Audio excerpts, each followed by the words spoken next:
Il est interdit de parler au t-shirt orange. Si cette phrase t'est familière, c'est que toi aussi, t'es un fan de Cherub. J'ai lu la BD, adaptation du tome 1. Alors, prépare ton t-shirt, prends tes pompes. Je t'emmène pour 100 jours en enfer. Ah ouais.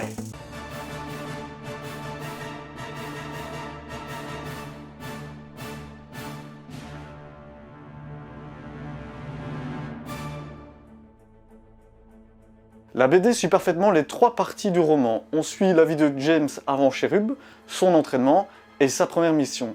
Les dialogues sont absolument identiques au bouquin, c'est assez dingue. Alors si t'es comme moi, t'es curieux de 2 choses. La manière dont ils ont représenté le campus et comment est-ce qu'ils ont dessiné les différents personnages. Je vais commencer par le campus. Alors sache d'abord que les auteurs ont bien ménagé le suspense puisque après son kidnapping, James se réveille dans un endroit inconnu, donc il est un petit peu perdu. Il cherche un petit peu à comprendre où il se trouve. Il s'approche d'une fenêtre, écarte les stores et là, bim, il faut tourner la page pour découvrir à quoi ressemble Cherub. T'es prêt? Je t'emmène au campus. Tout y est, même l'angelot. J'enchaîne tout de suite avec les personnages. Je vais commencer avec James.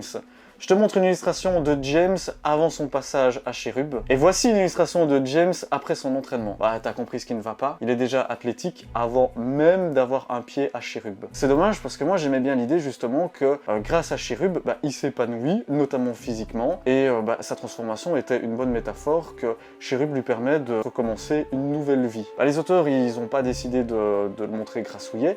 Ils ont fait différemment. Il tire la gueule dans sa vie avant Cherub, parce qu'il lui arrive pas des choses très cool. Et puis, une fois qu'il est à Cherub, son visage s'illumine, il devient beaucoup plus radieux et s'épanouit de cette manière. En ce qui concerne le directeur, je sais pas pourquoi, mais je me suis toujours imaginé un petit gros en lisant le roman, alors que dans la BD, pas du tout, il est assez svelte. Je te laisse découvrir les autres personnages.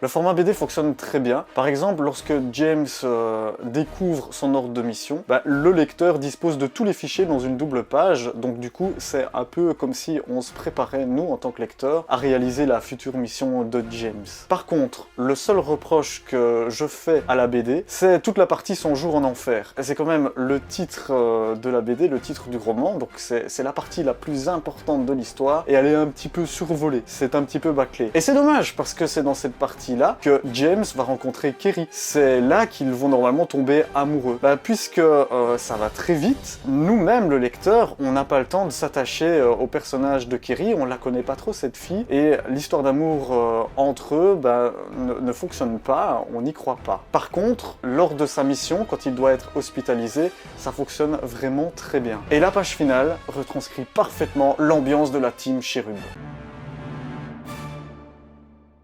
Si tu viens de me découvrir, je te souhaite la bienvenue. Je m'appelle Julien et je propose à peu près une fois par mois une analyse d'une BD qui m'a beaucoup plu. Mon truc, c'est de comparer les adaptations ciné, animation aux comics, et tout particulièrement les Batman. Et oui, je suis un Bat-fan. N'oublie pas de t'abonner, de liker cette vidéo, de partager aussi, et n'oublie pas, Cherub existe bel et bien, c'est juste que le gouvernement britannique ne l'admettra jamais. À bientôt.